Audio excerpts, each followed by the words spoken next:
On today's episode, we're ranking the Knicks assets, which is to say, mostly just their players at this point. Not a lot of tradable picks to be heard of for the Knicks at the moment. We're getting into it right now on Locked On Knicks.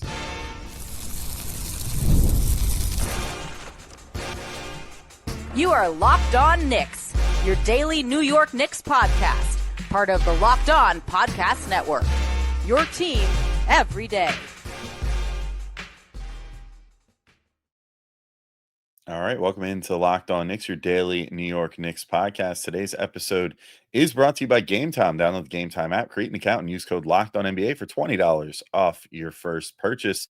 I'm Alex Wolf, I'm editor-in-chief of Knicks site The Strickland, which you can find at strick.land, and he's Gavin Shaw, favorite play-by-play broadcaster, favorite play-by-play broadcaster, and the Saturday co-host of the Locked On NBA podcast.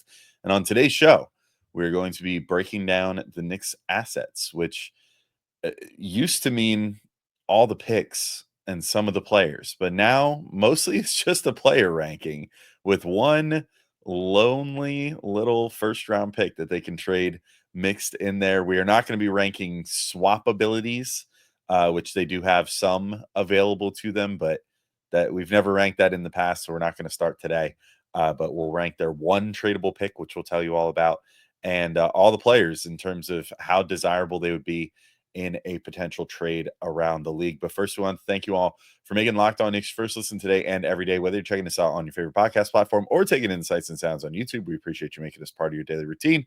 Make sure you hit the auto download function on your favorite podcast app or the notification bell on YouTube so you never miss an episode. All right, Gavin, let's get into these player rankings mostly with we'll each get to a pick, one pick at a certain point and explain what the one pick the Knicks have left is. Actually, no, I'll just explain it now real quick. So they have the Wizards pick this coming year. And if it does not convey to the Knicks this year, then it is going to become 2 second-round picks. It is protected 1 to 8. So if Washington manages to finish late lottery, the Knicks might get themselves a late lottery pick, which would be pretty cool.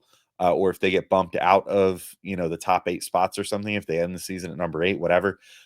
Something tells me, based off how things have gone for them recently, doesn't seem super likely, but they did add some veterans this year, and maybe whether they want to or not, that pick might convey to the Knicks. If it does not convey to the Knicks, however, then the Knicks get Washington's 2026 second and their 2027 second, which honestly should be pretty decent as far as second round picks go as well, probably early second round picks. So that's the deal with the one pick that they have that's tradable right now.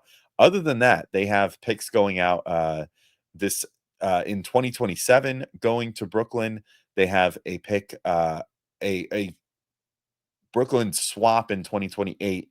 Their pick outright going to Brooklyn in 2029, and then their pick outright going to Brooklyn in 2031. That means that if they wanted to swap, offer a swap for their pick, they could do it for this season. They could do it for 2030.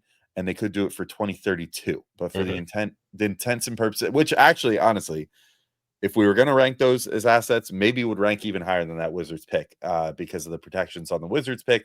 However, in the name of fairness to past iterations of this exercise, we're not going to rank those swaps. And instead, we're just going to start with the players because I don't think that Wizards pick comes real close to the top of either of our lists. So, Gavin, I'll throw it to you. Who is your first player? And maybe if you want to just get right into the second player, because I think we both have a pretty solid agreement that Jalen Brunson is the number one guy on this list. Oh, you spoiled it. No one knew. Yeah, he's number one. I do think it's so funny as an exercise because there's this list of 10 to 20 guys at most that are just never going to be available. Or like it's if you call us offering Nikola Jokic or Victor Wembanyama type of available. I'm like, all right, would every team in the NBA want to trade for Jalen Brunson? And the only teams I came up with that like would not be, obviously if he was coming for cheap, sure, but like at his price tag, but given how many first round picks it would take, I was thinking, all right, probably, and not even totally taking cap considerations into account, but Oklahoma City's probably pretty set with their infrastructure. Him and Shea together would be pretty weird. And Shea is like one of the 2 or 3 point guards in the league that they could say, we'd prefer our guy over Jalen Brunson. And then I was thinking the Cavs, maybe just because we a few years ago litigated the potential fit between Jalen Brunson and Darius Garland, that it didn't really make a ton of sense. But like, is there a team I'm missing? Like, I feel like 28 teams would go. Like, if for some reason Jalen Brunson asked that at New York tomorrow, like I think the offers would just be exorbitant pretty immediately. Yeah, I also don't see why Cleveland would even like turn down potentially going after him. I think they would just try to be like, well, we're gonna try to structure this deal around Darius Garland to get Jalen Brunson and Yeah, I try was to just make saying him and Donovan Mitchell like probably aren't a great fit, or at least that's what we uh thought a few years ago. But yeah, yeah. I think at this stage I could probably see it working just because of the fact that like they have managed to like I don't Yeah. know that the problems necessarily are with Garland and Mitchell from just like a fit perspective, considering how good they've been in the regular season. It just seems Mhm. like Garland's health has been a little bit of an issue, or at least it was like in last year's playoffs a little bit, and like also their bigs and just like Jared Allen has not done great in the postseason and stuff like that. So I don't know. I mean, I think they would probably still come calling and just be like, well, like Garland to Brunson is obviously an upgrade, so they'd probably just try to throw the farm at that. So outside of that, yeah, I'm kind of with you. Where like OKC, it's like if they had to give up like what Brunson is worth, they might just be like, well, we'd rather have like six really good players, or whatever, like six really good role players, or definitely would rather have like Jalen Williams based off how he would fit with Shea and all that stuff. So I'm kind of with you. I think they're kind of go figure. The defending champs are the one team that can afford to say, I think we'll stand pat. Yeah. Maybe the Pacers. I don't know if that's an interesting one, given what's happened. Maybe a topic for another day. But my number two guy was OG Anunoby. To me, this is almost as easy as Jalen Brunson having him at number two. Like I think the premise of trading for him was very similar to the premise that the Knicks had when they traded for Mikal Bridges. Is that this is a player that literally every single team in the league could use, with basically the only exception be if you're 4 years away from being like even having a chance of getting to the second round of the playoffs. But if you have even like the most infinitesimally small like championship equity or conference finals equity, OG Anunoby is like the quintessential 16 game player that every team in the league wants. And even though his contract is big, it's not so prohibitive that I don't think every team in the league wouldn't be moving, maybe not heaven and earth, but let's say just heaven to try to get OG Anunoby. We differ right away at number Mhm. two. I actually think I would put Carl Anthony Towns there just because a few different reasons here. One, I think Cat did a lot to uh, I don't want to say resuscitate his image, but at least like quell any fears last year. Like he's now been on two straight conference finals teams in both conferences. I think that you can make a real case now of like, yeah, you could definitely build a potential championship winner with him on the team. So I think that's thing one. Thing two is like he is a number one option. Mhm. I guess that kind of goes hand in hand with thing one in that he makes a lot of money, but if you actually look at it, like how much money he makes versus what like OG Anunoby makes, for example, it's not like that much more. I mean, it's like 55 million compared to like 40 million, which is, it's not it's like a whatever, a 35% increase or whatever. But in the grand scheme of things, I don't think that his contract is untradeable by any stretch. And I think that some teams might look at him and say, oh, if we can utilize him even better than like Tibbs did, then, we could make this guy a focal point of our offense, and then if you build a defensive minded team with him as kind of one of the offensive centerpieces, I think you could potentially be in really good shape. So that plays into it. But then actually the contract I find to be actually something that I consider putting him higher in an asset ranking because the one thing that's really appealing is that if you're the Knicks, and you're not sold on him potentially being your number one guy, he has a contract that can just be traded one for one for pretty much any player in the league, which I think is really valuable in the modern landscape of the NBA, where with these new aprons, you cannot send out more money, or sorry, you can't accept more money than you're sending out. And so, if the Knicks found a team with a superstar that they were willing to trade, and then they could send Cat out and basically make that be a one for one, and then just have to work the margins a little bit to like send out whoever, like I don't know, it'd probably be like Kolek or something would be like the casualty here if they needed like an extra 1 to 2 million buffer to just send to some third team for the cost of like a second round pick or whatever. They'd be able to do that with using Karl Anthony Towns or reroute him to another team that thinks, hey, this might be the missing piece for us. So to me, I think that's why I have him a little higher. I think it's just that contract fits really nicely into a potential trade for an upgrade if one becomes available, which mostly, you look around the league, that would probably be like Giannis. That might be the end of the list right there as far as guys that realistically might become available to the Knicks at some point or another that would necessitate using Cat to make that trade. But for that reason, I think I've got him just a little higher than OG, even though I see your point of I think any team in the league would jump at the opportunity to have OG. I don't know that any team in the league would jump to have Cat, but I do think that if you found the right team, you might be able to extract more value for Cat than you could potentially for OG as the centerpiece of a trade. And I think that's the reason I have Cat a little higher. Yeah, I mean, maybe the best argument is that they've both been traded for the last 2 years, and that Cat got more back, obviously, right down to DiVincenzo and Julius Randle versus RJ Barrett, Emmanuel Quickly, one pick going out in each of those trades. Though a significant factor in that was that OG was a pending free agent. I do think OG now under contract for one more year, making $20 million less. I think you'd probably get a scenario where you get more in player equity with Karl Anthony Towns. With OG, maybe you get really talented younger player, solid vet, and a couple of picks, where I think a mitigating factor with Cat is because of that salary, like a team that's trading for him and has title aspirations, and maybe to your point, the team trading for him doesn't quite have title aspirations. They're like, well, he's just a really good player and he's a market draw, and he'll be a big help to us, like getting closer to that. But if a team does have title aspirations, like you likely either have to trade your best player for Cat or an amalgam of role players, which becomes very difficult to do given where the Knicks are at on the first apron, which I don't know. I guess we didn't really discuss if we were taking into account like the Knicks salary situation, like the feasibility of getting these trades done. But I'll push back on this, but I think an OG trade financially is like Cat can get done very specific big deals that, to your point, like if he's traded for Giannis, obviously there's no world where OG's like close to a 1-for-1 for someone like Giannis. But I just think there's so many more deals that OG could be a part of. You're more likely to get a better return for him. I could definitely see that being the case. And we can keep debating that as well as get into our number 4 spots, 5 spots, and beyond all the way through number 14. So we'll get into that in just a moment when we get back in to Locked On Knicks.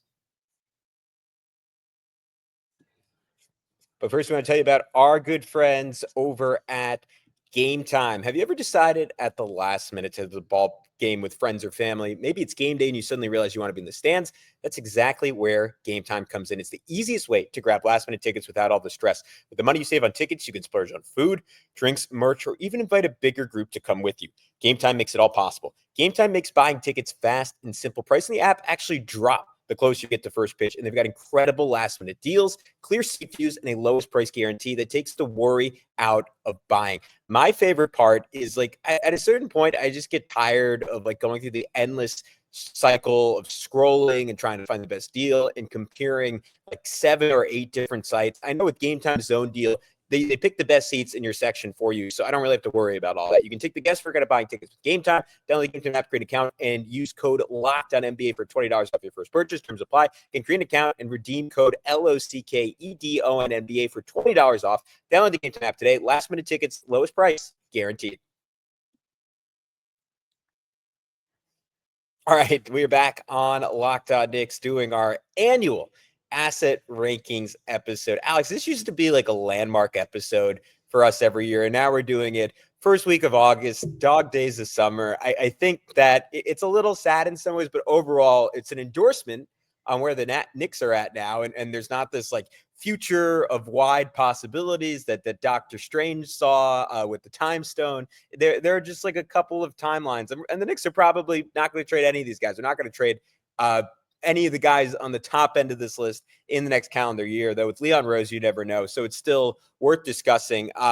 Obviously, we both went over our 2-3. I don't know if you had any final thoughts on that, or if you wanted to get into our number 4, where we circle back around to agreeing again. Yeah, so we both have Mikal Bridges at number 4, so I think we can just save the debate here. But I'll just briefly give why I think he's there, and then you can do the same. But basically, I think he's still extremely valuable. I don't think this past year has done anything to tank his value. I think if anything, okay, I won't say it tanked his value. I think you would struggle if the Knicks tried to turn around and get the same return that they gave up for him last year. Most teams would tell them no. But you could probably still get a handful of first round picks or a handful of young players or whatever it is you were looking for in a Mikal Bridges trade, because I'm sure that plenty of teams are still looking at him saying, this guy is still a great defender. He is still an Iron Man. He can stay on the court for 82 games a season, which is a skill. And, if deployed properly on defense and not just put on the point of attack ad nauseum, he might be a little better on defense, which hopefully we see this year. And then hopefully, with more of a role on offense, you could get him back to that like sort of 20-ish point per game scorer again. So I think teams would still, maybe not to the extent of OG, but pretty much every team in the league, if you said, "Hey, would you like a Mikal Bridges on your team?" They'd all be like, "Yeah, of course. Why would I not want him on my team? Like, he's a really good player. Of course I would want him there." So that's pretty much where my rationale is. I just think that he's a pretty easy shoe in to throw in that number 4 spot, because he also is the one guy that, for better or worse, has shown a track record of like was traded for 5 first round picks a year ago, or like 4 picks, whatever, in 2 swaps. So yeah, I think that's just where I fall, Mikal. Yeah, I think we obviously agree that he's at 4. I think his reputation has been damaged a little bit more than you're suggesting, or maybe I'm wrong, and maybe we have the same number, but I think he's probably worth. I don't even know if he's worth two unprotected first. I think maybe one unprotected first, one like somewhat protected first, and that might even be generous, because I think there was an idea out there when the Knicks traded for him, that he could be, and it's one we discussed a whole lot last summer. It's one we kind of held on to throughout the regular season. That there's a guy in there that's the best version of who he was on the Suns, which is like one of the best role players in the NBA, like the best role player on a team that came within 2 games and a couple of seconds maybe of winning an NBA championship. And the guy in Brooklyn who was like a clear-cut number 1 on a bad, not worst team in the league. And if you combine those two things, like the 5 first-round pick price tag made total sense. And instead, he wasn't really either of those guys, right? Like we've mentioned it a lot, but there was this thought that, like, all right, he's going to get back to being the best screen navigator in the league. He's going to be this dominant on-ball defender. And he was so far from that, right? Rated by B-Ball Index, the worst high-volume screen navigator in basketball. Offensively, incredible season from the mid-range, really low rim volume, did not shoot it particularly well from 3, wasn't super elite from the corners as he'd been in the past, though he was still very good, struggled from above the break.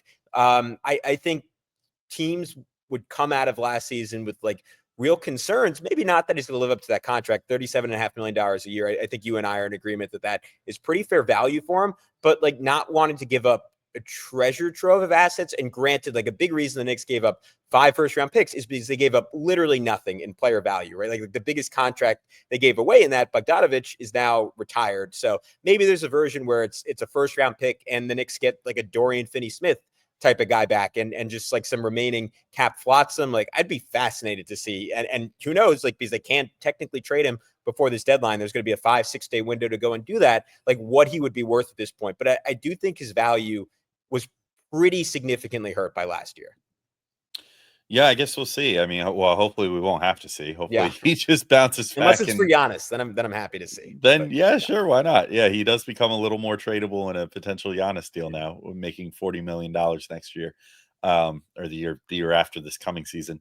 But either way, let's get into number 5 and beyond. So this is where we start to differ again. I won't spoil who you have there, but I have Mitchell Robinson at number 5.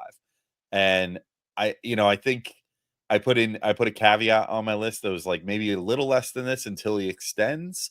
But I think that if for whatever reason he became available and then, was able to make communication with another team, and or if the Knicks allowed for such a thing for like his agent to reach out to teams and kind of just say like, "Hey, would you give him an extension when you got there?" And like, what would the number be? And they said, yes, absolutely. Then, I think that his value goes up in that regard, because some team would probably want to keep him around longer than just this coming season. But I just think based off of this might be, I don't know, maybe it's a little overreacting to just how much every coach that the Knicks faced during this postseason gushed about Mitchell Robinson. But to me, if we're talking about like guys that every team in the league would potentially want to have, I think Mitchell Robinson is that guy. Like, I think that he showed it in this postseason. He showed that he's not a guy that is going to get played off the floor, that he can switch in high leverage situations, that he can, defend all five positions if need be at any given moment. Granted, you don't necessarily want to have him on an island against a one like every possession, but a handful here and there, he's not going to get absolutely torched. The offensive rebounding is still fantastic. I think we saw he is in as good a shape as he's ever been right now. And maybe you trade him to another team without as good of a medical staff as the Knicks have now assembled, and that goes away a little bit. But I'm sure some other teams would be willing to take that chance. I think he just showed that, like, as long as you manage him properly, as far as not overworking him, not leaving him out there for too long, ensuring his health, he can give you like some of the most impactful like 25 minutes in the league any given night. And as of right now, he's super affordable. I think that there's a decent chance that he probably signs an extension that will be viewed as pretty affordable as well, in like the 15 to 18 million a season range, something like that. And so if you can get that guy on that contract, I think a lot of teams would be lining up and potentially give some picks or certainly some players to the Knicks to make that happen. And for that reason, I've got him at number 5, but I know that we actually have just a one spot flip flop in our 5 and 6 here as far as who's in what spot. Yeah, I ended up having Josh Hart there. I'll talk about Mitch first, just to continue the thread. I don't disagree with anything you said. I just there was a lot of reporting around the deadline when the Knicks were softly, maybe strongly shopping Mitchell Robinson, that he was at best like a neutral value and you could just maybe get matching salary for him, at worst like a negative value just because of his injury history. Obviously a lot's changed since then, right? He came back, he stayed healthy for whatever the final total was, 30 something games, and to your point, at times was the best player on the floor against the Boston Celtics and then in the conference finals against the Indiana Pacers, right? Even if you can only do that for 20 minutes a game, that is significant. That is worth something. I just think all those injury concerns are still there. Teams are unsure if they can rely on him. It would take like a contender that is very center needy, I think, to give up more than like a slightly protected first round pick. And that would have been the Lakers, right? Before they went out and got DeAndre Ayton. Like, that's a team that I think if I was running the Lakers, I would consider giving up a protected first round pick for Mitchell Robinson. Because, man, I just think he would completely change the outlook of his team. And Mitch would probably put up 14 points per game catching lobs from LeBron and Luka. I haven't gone through all of them. I'm not sure there's another team that would have been like as desperate. Golden State would be a really interesting fit, even though I'm not sure him and Draymond could play together. Memphis would be a really interesting fit, though they have Zach Edey. There are other teams that could definitely use him. The Suns could desperately use someone like Mitchell Robinson. So it's only a couple teams, but those teams really need him. And in turn, I moved him up a spot because I had him at 7 as we started this conversation. I had spoilers, Deuce McBride ahead of him, but I kind of have a gut feeling that the rest of the NBA does not value Deuce McBride the way I value Deuce McBride. Josh Hart, I just have a feeling that like every team in the league that wants to win knows what that guy brings from an intangibles perspective. And as much as you and I, like me, even more so than you, have been low on him at times, like I just think that's someone that has a lot of value around the NBA. I wouldn't be surprised if you could get some form of 2 firsts, or like a first and like a protected first, or like a first and a swap for Josh Hart, just because like he has that really desirable playoff ready skill set. Yeah, I definitely can appreciate that rationale. I mean, well, actually, you know what? Let's come back in just a second. I'll give my case for Josh Hart and why I think. I mean, I think it's kind of a coin flip between him and Mitch. Ultimately, we could talk about Deuce. We could talk about the rest of the bench, and then we could get that Wizards pick in here somewhere in this asset ranking. So we'll be back in just a moment to get into all that. But first, we want to let you know about our friends over at OpenPhone. And if you're running a business, you know that every missed call is money left on the table. Think about the last time you had an urgent need, maybe for a plumber or a service provider. If the first person didn't answer, did you wait? Probably not. You moved on, and that's why you need OpenPhone. OpenPhone is the #1 business phone system built to streamline and scale your customer communications, all from an app on your phone or computer. And look, I'm not gonna lie to you. We don't really have a enterprise here at Locked On Knicks, but at my day job, I do use a open phone business line, which is great. It's nice having a line that's on my phone that is just my personal phone that is not my personal phone line, so I don't have to give out my personal number for business things, and then I can receive calls on it, get voicemails, get the inbox feature is great. The AI agent that can handle the after hours calls and do all that stuff. It's very nice. It's a great thing to be able to separate your work phone from your regular phone and have a totally separate line with all kinds of great features. So I can't recommend it enough. So OpenPhone is offering our listeners 20% off your first 6 months at openphone.com/lockedonnba. That's openphone.com/lockedonnba. And if you have existing numbers with another service, OpenPhone will port them over at no extra charge. OpenPhone, no missed calls, no missed customers. All right, folks, we're back in. So I'll give my quick thoughts on Josh Hart. Although to anyone that listens, we gave plenty of thoughts on Josh Hart all season. But yeah, I mean, I think I agree with a lot of what you said. I think ultimately I could just see more teams being interested with the way that the league is going in having a guy like Mitchell Robinson who's more specialized rather than Josh Hart, who has some clear deficiencies given what his position is that have made it difficult to play him in certain postseason scenarios and even regular season scenarios when he's just really not feeling confident in that 3-point shot. That said, he offers so much great stuff. And I could see like some other team other than the Tom Thibodeau led Knicks looking at him and saying, yeah, I mean, this is a guy that could be a shoo-in for sixth man of the year. Like, you just give him 27 minutes a game and mostly put him with your bench unit, have him kind of run that unit a bit, get out in transition and run and just score transition buckets and dish in transition. Like, he'll be almost a triple-double threat just off the bench in like 27 minutes a game. So I could see a lot of teams being very interested in that as well. Deuce McBride, we both had at number 7. I think our feelings are pretty well on record with Deuce. I think the reason I had him at 7 is mostly the same as you, and I think you're even higher on him than I am, which is I just don't think the league would value him that high. I will say, though, as a potential player to get a deal over the finish line, he's got to be one of the highest ranked players in the entire league because he's a genuine potential starter, definite, like, 6th, 7th man off the bench for sure. Type guy that you can know that any team in the league wants a guy that can defend and hit threes and, can defend up a couple positions despite being smaller, but with a long wingspan. So I think a lot of teams would be interested in him. I also think that I can't really see teams going out of their way to go get him. But if you were like, again, to just use the hypothetical Giannis deal or whatever, let's say that deal was at the 2-yard line or whatever, and you're like, oh, we just need this last thing to get it over the hump. And then you say, you know what? We'll throw in Deuce McBride. I bet you that would sway a lot of teams to say, yeah, okay, you got a deal. Like, he's a really, really good player on a really affordable contract for at least a little bit longer. It's not the longest contract in the world, so eventually you're going to have to pay him.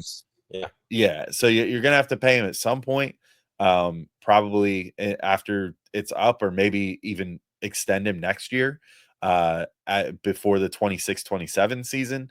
Although I get the feeling that based off the low number that he extended at and the fact that he has a descending contract that's going to actually pay him less next year than this year, he's probably going to want to seek unrestricted free agency and get the payday that can come with that.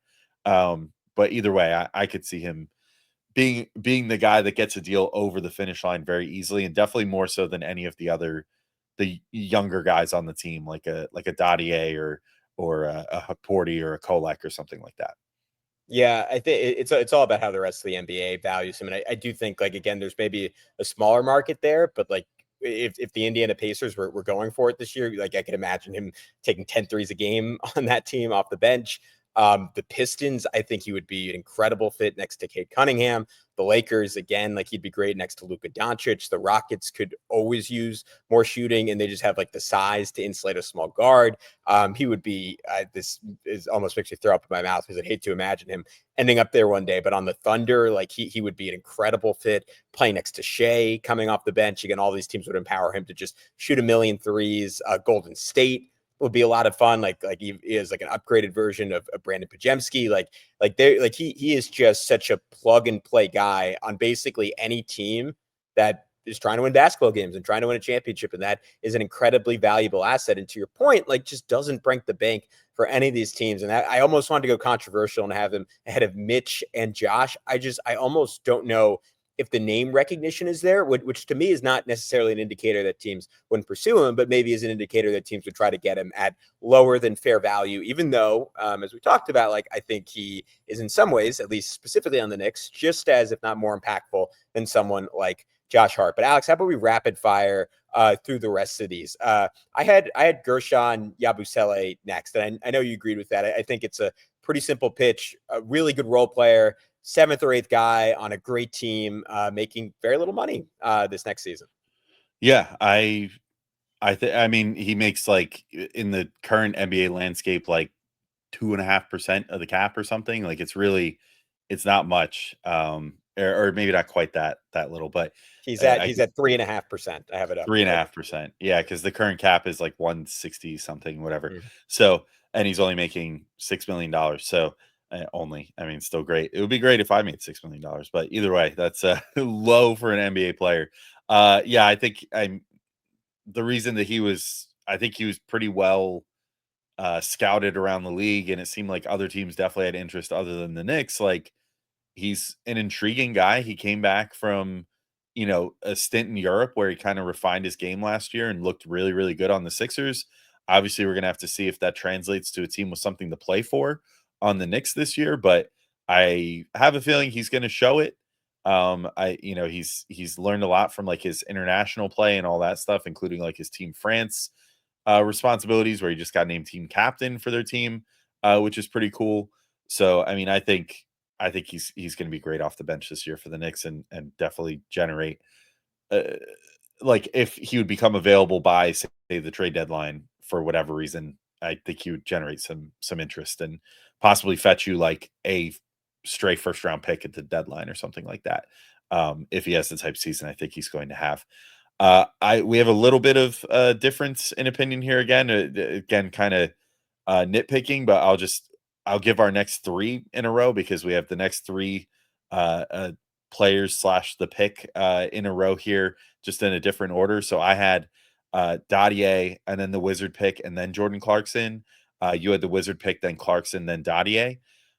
I might just be betting high on Dadier this year. I feel like he might make a case for a little bit of playing time at the NBA level if what we saw in Summer League was legit.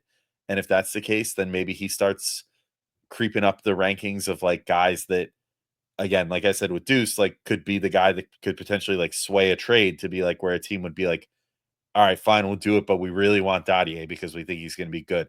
Or maybe better yet, he just grows up and is a Knick for life and turns into the next like Kevin Durant or whatever. But I think I'm just kind of betting high on what we saw in Summer League. And then I personally have the Wiz pick ahead of Clarkson, which you also do, but just in a different order. I have it above Clarkson just because I think we kind of just saw what Clarkson is worth, which is not much, if anything. I mean, granted, he was making damn near $20 million with Utah, which is probably part of what the issue was with them trying to move him way too, like 2 years too late, which is the Danny Ainge special, sitting on someone until they lose all value, and asking too high of a price until you can't get anything for them anymore, which he did twice in just this offseason alone.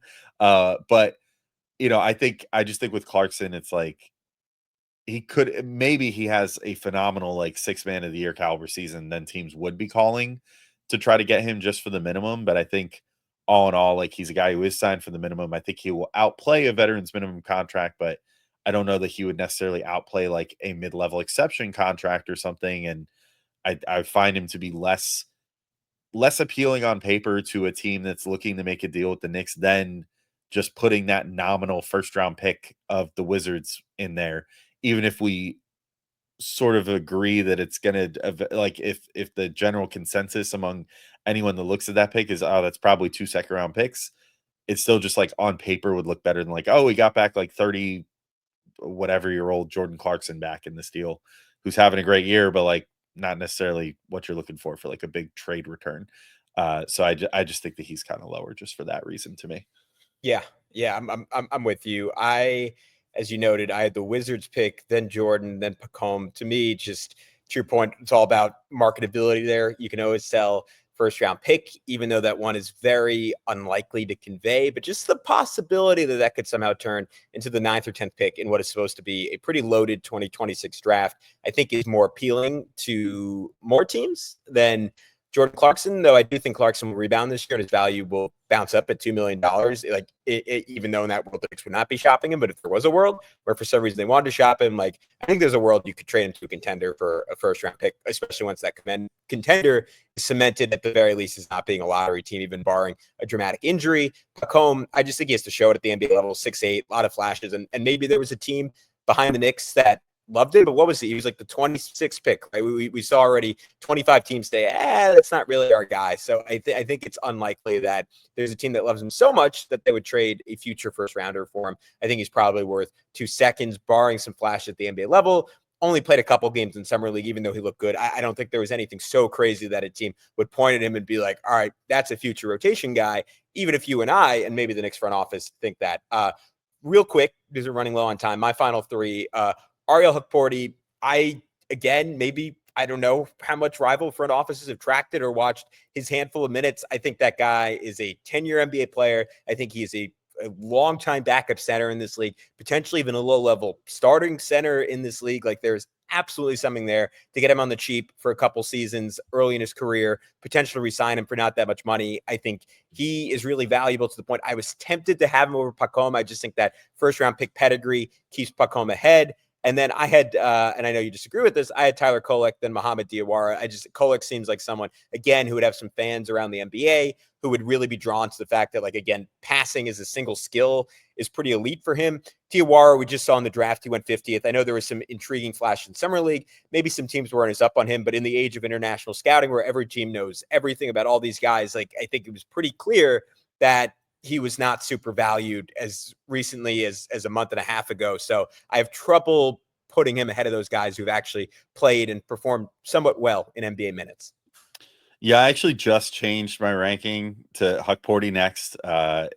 Because yeah, I mean, I really believe in that dude too. I think he's gonna be a minimum a rotation player. And I think that based off the moves that the Knicks have made this offseason, it seems like they think that as well, considering he's the only other guy that is sort of like a traditional center on the team if they ultimately opt to go too big lineup. Like, I could very easily see him backing up Mitchell Robinson like very early in the season and getting some actual minutes in the rotation for the Knicks. And if that's the case, then he might show himself to be really valuable very quickly, because he was starting to show that last year, even as a rookie, and even as someone who it seemed like has kind of been coming along a little slower to this point in his career. Like, I know that he spent a few extra years like overseas or whatever before ultimately getting drafted, but looked really good once he started getting his footing, and then of course tore the meniscus and had to miss the back half of last year. I think he's going to come back stronger and smarter and more adjusted to the NBA game and have a really good season this year.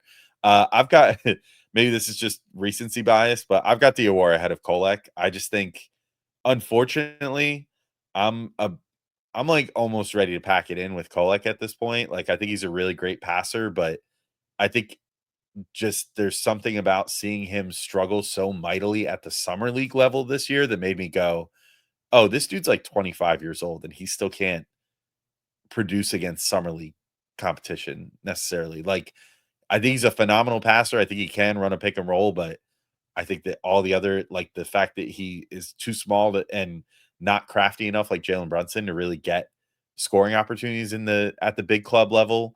And then obviously the fact that he'll be a defensive liability for the most part for his whole career, just because of his size.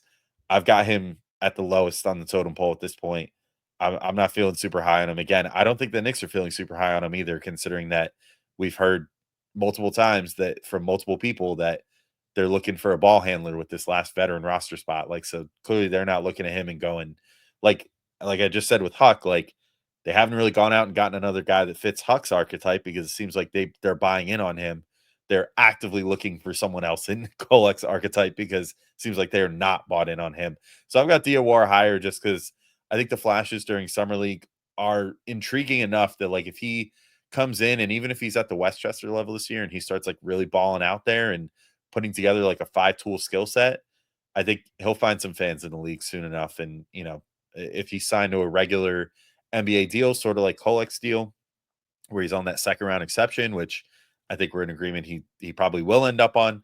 I think maybe some team likes him enough to want to trade for him, but not saying that it would get anything more necessarily than what the Knicks paid for him. Maybe a little more if he really balls out in Westchester. They get a pick that projects to be like the 35th pick or something for him. But I don't think that he's necessarily moving and shaking anyone's rankings around the league or anything, at least not until we see some more development, which I also think maybe we'll see this year. But that's all to be seen. But that's been our asset ranking. So hopefully not too anticlimactic with the lack of draft picks this year. But if nothing else, the Knicks have a great collection of talent, and it makes for interesting debate to just debate who's the best out of their really good team that made the Eastern Conference Finals last year. So that's a fun departure from just debating theoreticals. But anyway, we'll be back with more content for you guys next week. What that's going to be, we're not totally sure yet because it's the off season. We'll figure something out. We'll have some episodes for you. But until then, thank you all for listening, and we'll talk to you soon. Peace out, everybody.